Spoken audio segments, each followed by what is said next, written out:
con tị nọ này lúc thở cắt lôi tiết đi nó ốp thở nhưng to ban mẹ con thèm đồ ổn quang này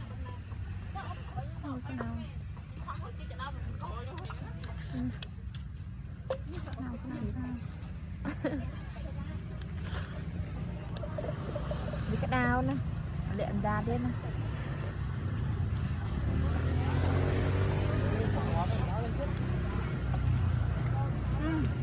thôi đi chơi đâu đâu đâu đâu có lần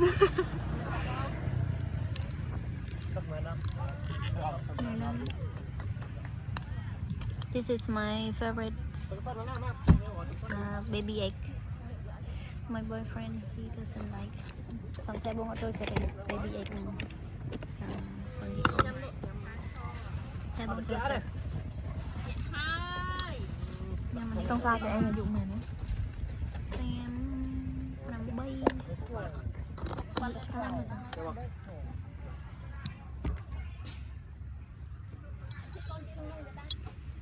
cái nắng rồi nè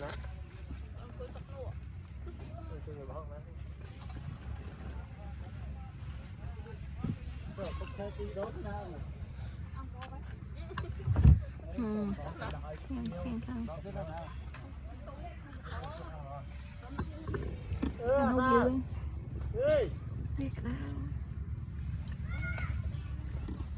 mà bác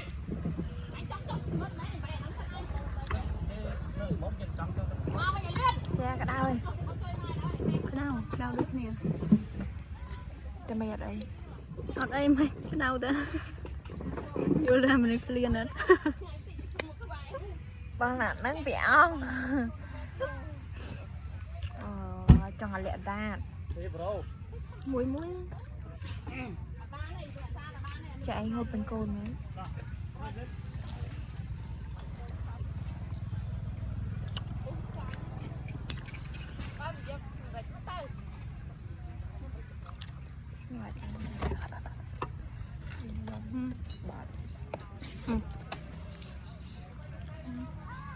không cho anh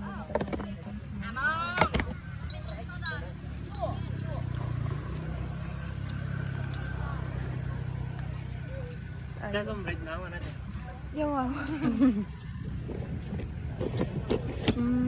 vâng đại nhân mình tinh thần mình lấy gì cho chú vậy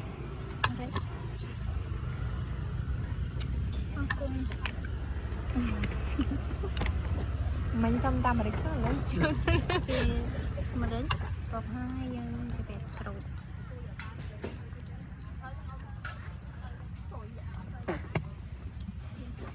salt and pepper and then we put lime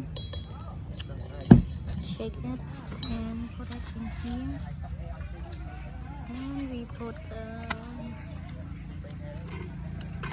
some leaf on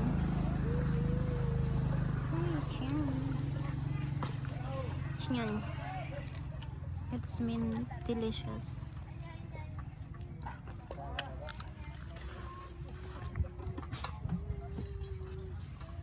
ê mày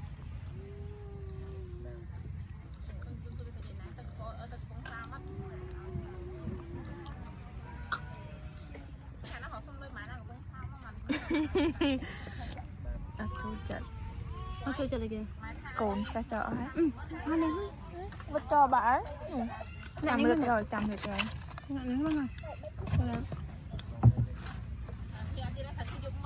trong việc ha nhom nhăm tà lương hay tập cô nó chạy nhăm